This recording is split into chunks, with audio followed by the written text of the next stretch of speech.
ओम शांति। आज प्यारे मीठे बाबा की मुरली मंथन की डेट है 9 मई 2025। तो आज मीठे बाबा अपने बच्चों से कह रहे हैं, तुम्हें नशा रहना चाहिए कि जिस शिव की सभी पूजा करते हैं वो अभी हमारे पिता बने हैं।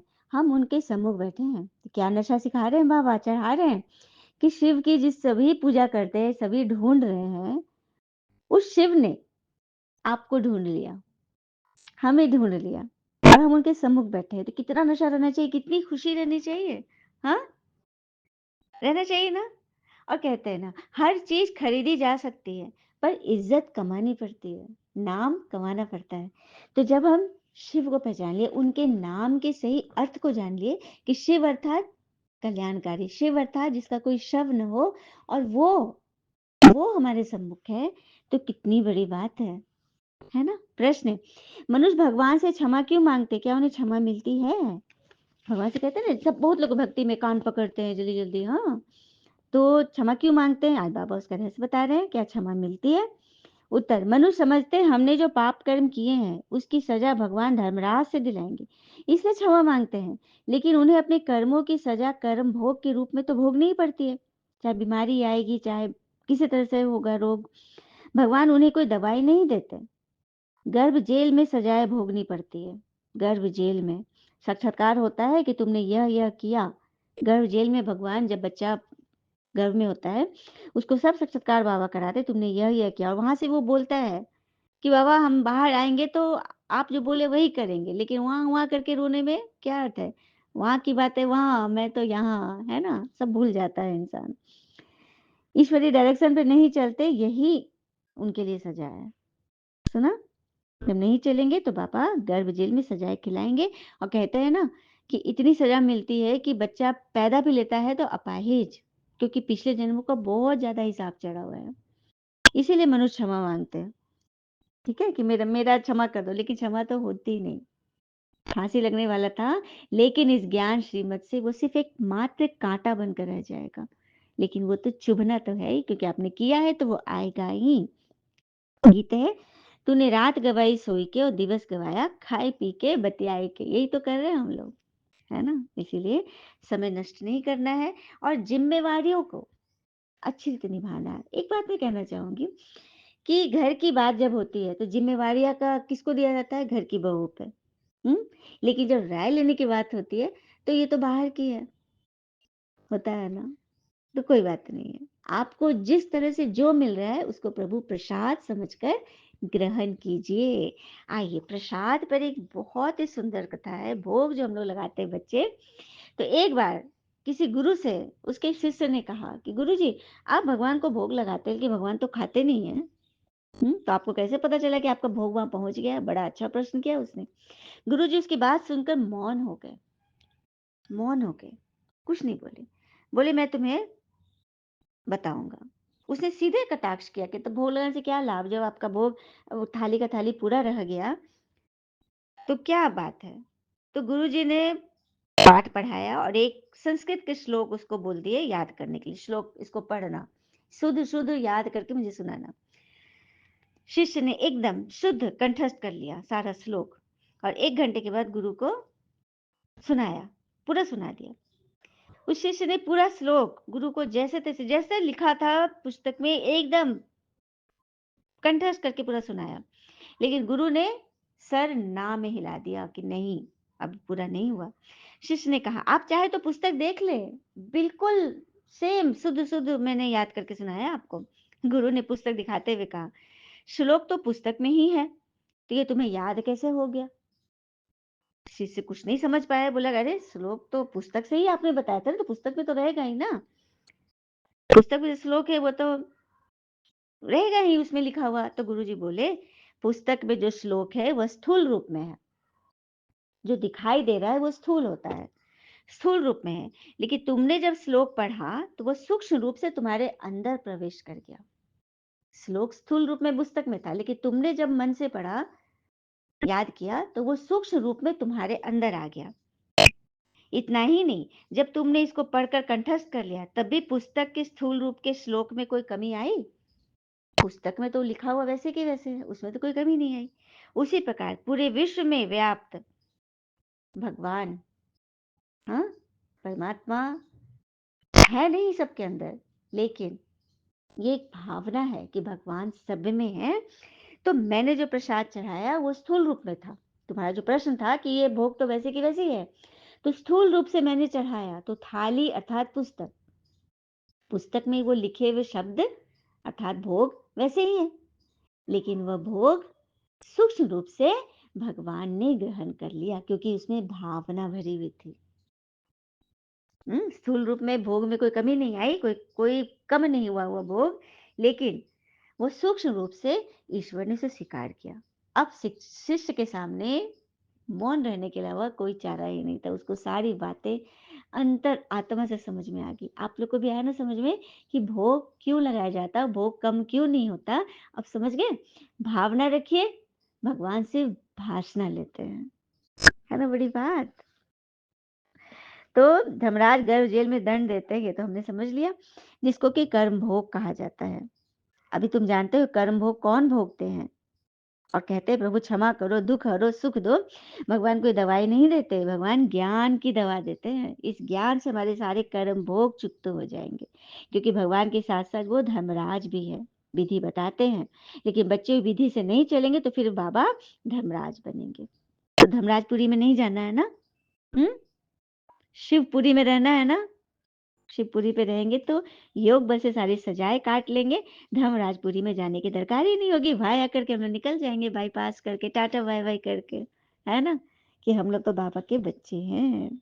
ठीक है, तुम किसके सामने बैठे हो? ऊंच नीच बाबा है, परंतु वह तो गुप्त है। बाबा का शरीर नहीं दिखाई दे रहा ना, गुप्त है ना। एक बात और बताओ, मंदिरों में हम लोग मत्था क्यों टेके, क्यों टेकते हैं? सभी लोग जाके चौखट पे माथा टेकते हैं, भगवान के चरणों में माथा टेकते हैं। पता है इसका रहस्य? बहुत गहरा रहस्य है। क्योंकि टेंशन, तनाव, चिंता, परेशानी कहाँ होता है? मन में ही तो होता है, माथे में ही तो होता है, खोपड़ी में। कल था ना, महल हो या झोपड़ी, सुख शांति तभी रहेगी जब संतुष्ट रहेगी खोपड़ी। तो खोपड़ी में सारा भरा हुआ है।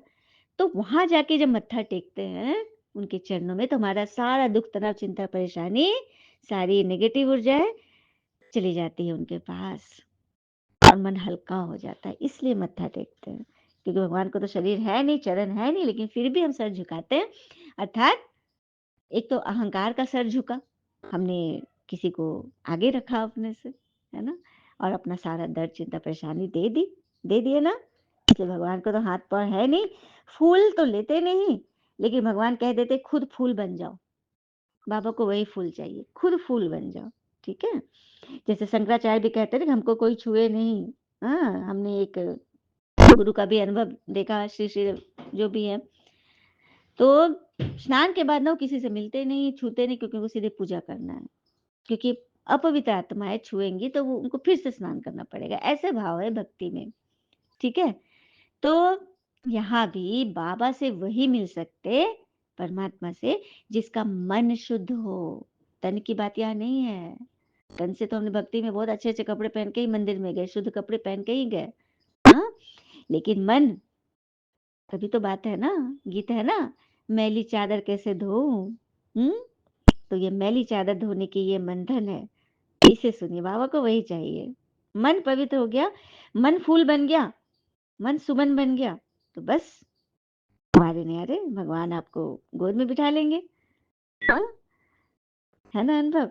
लेकिन तुम्हारे में भी कोई थोड़े हैं जो इतना रिगार्ड रखते हैं। बाबा का रिगार्ड रखना, उनके रिटर्न, उनके स्नेह का रिटर्न देना, सूक्ष्म रीति से अपने आप को संभाल लेना, फूल बना लेना, बहुत बड़ी बात। नहीं तो माया फिर FOOL बनाएगी। अगर आप सूक्ष्म रीति से फूल पुष्प नहीं बने, तो फिर माया FOOL फूल बनाएगी, गिराएगी आपको, पटकाएगी, बहुत फटकाएगी। ठीक है, अब बाबा तो कह रहे मैं इन साधुओं का भी पिता हूँ, सबका पिता हूँ, और अब तुम्हारे सामने बैठा हूँ, है ना बड़ी बात। और माताओं को बाबा खास उठाते हैं, क्योंकि उन्होंने पुरुषों से जास्ती सर्विस की है।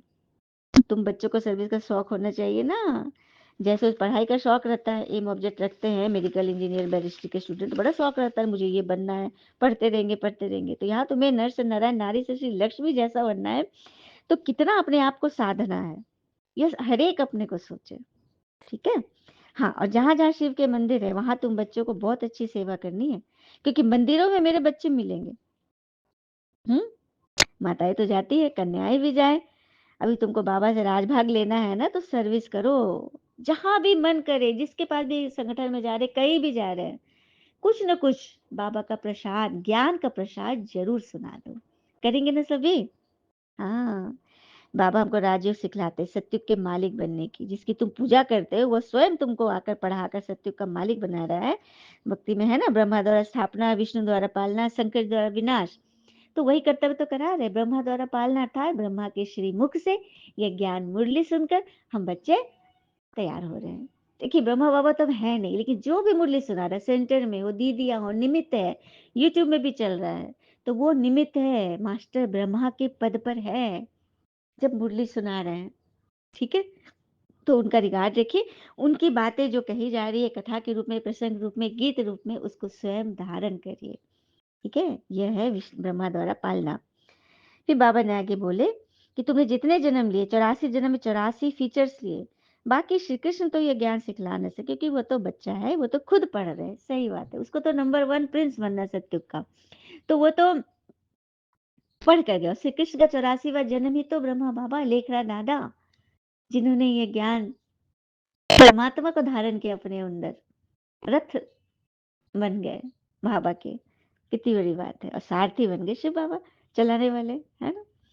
तो पढ़ लिए तो सत्य के पहले नंबर प्रिंस बनेंगे, वही फिर राजगद्दी मिलेगी, राज तिलक, तो फिर नारायण बन जाएंगे, है ना? 3 बातों को अब तुम समझते हो। आधा कल्प अच्छे जन्म होते फिर रावण राज शुरू हो जाता है। सत्युग कहता है अच्छे जन्म, फिर रावण राज में द्वापर से गिरते चले जाते हैं। तो क्या बन जाते हैं? जानवर मिसल बन जाते, कहते हैं ना मनुष्य बंदर मिसल बन गए। तो जानवर मिसल क्यों बने? क्योंकि पशु खाया, पशु को दुख दिया, मारा, तो पशु योनि में मान ली अपने को, पशु वृत्ति हो गई, पशु खाया। तो अभी भी यदि कोई अभी भी मंथन सुनने वाले, मंथन की बात कर रही हूँ, जो मुरली से कनेक्ट है, उन्हें पशु योनि में नहीं जाना है, पशु वृत्ति वाले नहीं पानी है, तो पशु को खाना छोड़ दे, क्योंकि पशु वृत्ति वाले सत्युग स्वर्ग में नहीं आएंगे। ये बात तो बिल्कुल क्लियर है। भाई प्रोटीन है, ये है, वो है, दुलार है, लगाव है, बहुत बातें सुनते हैं, लेकिन स्वर्ग से बड़ा लगाव, सुख सुख शांति से क्या बढ़कर है वो? जीभ का टेस्ट। हम्म? क्षणिक चीज के लिए किसी को, आपको प्रोटीन देने, स्वाद देने के लिए किसी को मरना पड़ रहा है, तो पशु वृत्ति कभी भी भगवान से नहीं जुड़ सकते। बल भक्ति बहुत करेंगे लेकिन वो पहुंचेगा नहीं। ठीक है? और हम बच्चे सिर्फ, हम ये थोड़ी चाहते कि सब अकेले ही जाएं, हम तो चाहते मेरा पूरा परिवार जाए, है ना? चाहते हैं ना सभी?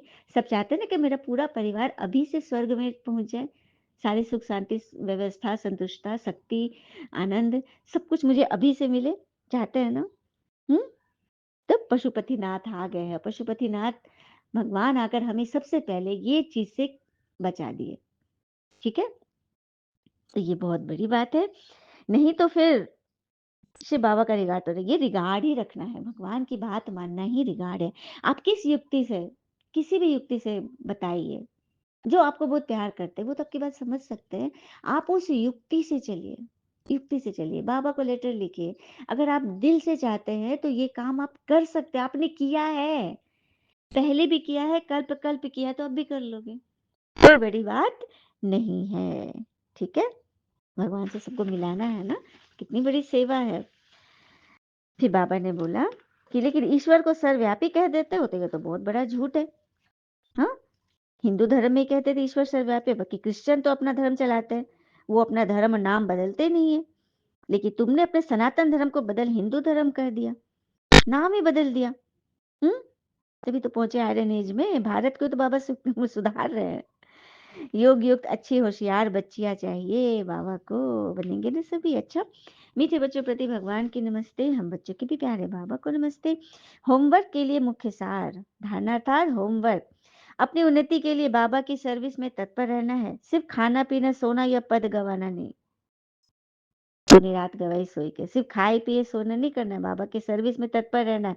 आप किसी को सुनाओ ना सुनाओ, मौका मिले जरूर सुनाओ, लेकिन अगर आप अंदर में धारणा कर रहे हैं, खुश रह रहे हैं, संतुष्ट रह रहे हैं, सबको क्षमा कर रहे हैं, आगे बढ़ रहे हैं, तो वो भी सेवा हो रही है। क्योंकि आपसे क्या वाइब्रेशन क्या निकलेगा?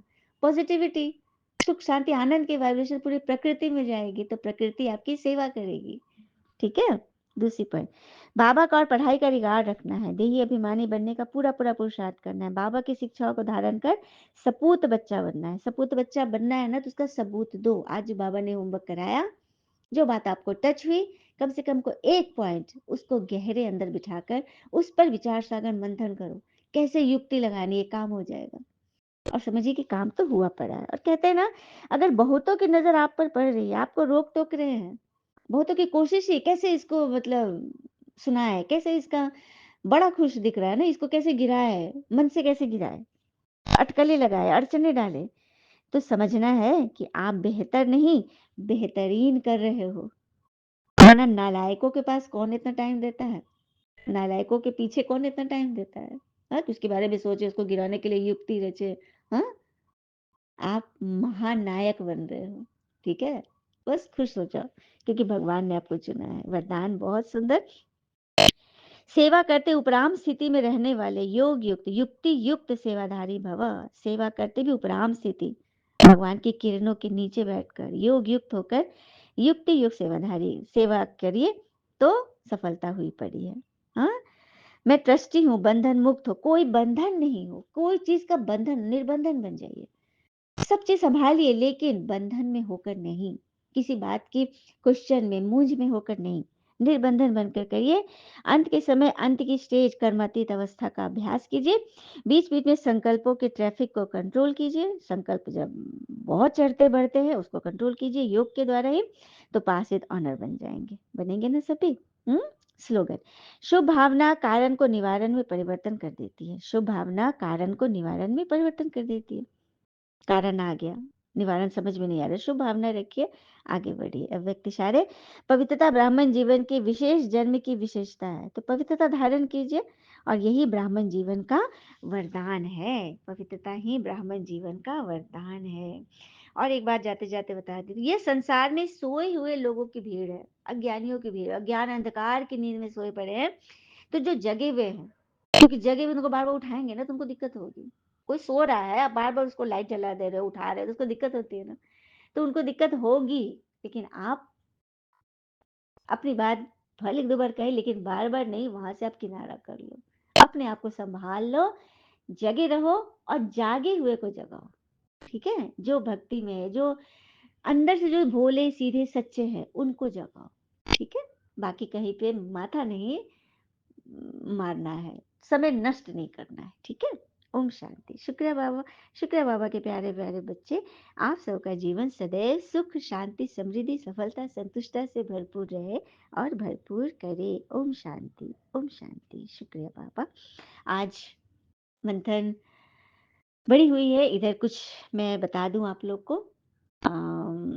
मेरे घर में मेरी सासू माता का देहांत हो गया था, जिस वजह से मुझे टाइम नहीं मिला, हॉस्पिटल, घर, सारी ज़िम्मेवारियाँ, बड़ी बहू हूँ, सबको सँभालते हुए भी मंथन बाबा ने करा लिया, छोटा ही सही, लेकिन मंथन मिला ना आप लोग को, इसके लिए बाबा का शुक्रिया। जैसे-जैसे समय बीतता जाएगा, ये मंथन और ही श्रेष्ठ होगी, बड़ी होगी, समझदारी से भरी होगी, अच्छी-अच्छी समझानी होगी ताकि बच्चे बाबा के करीब आ जाएँ, है ना? ओम शांति। शुक्रिया बाबा, शुक्रिया।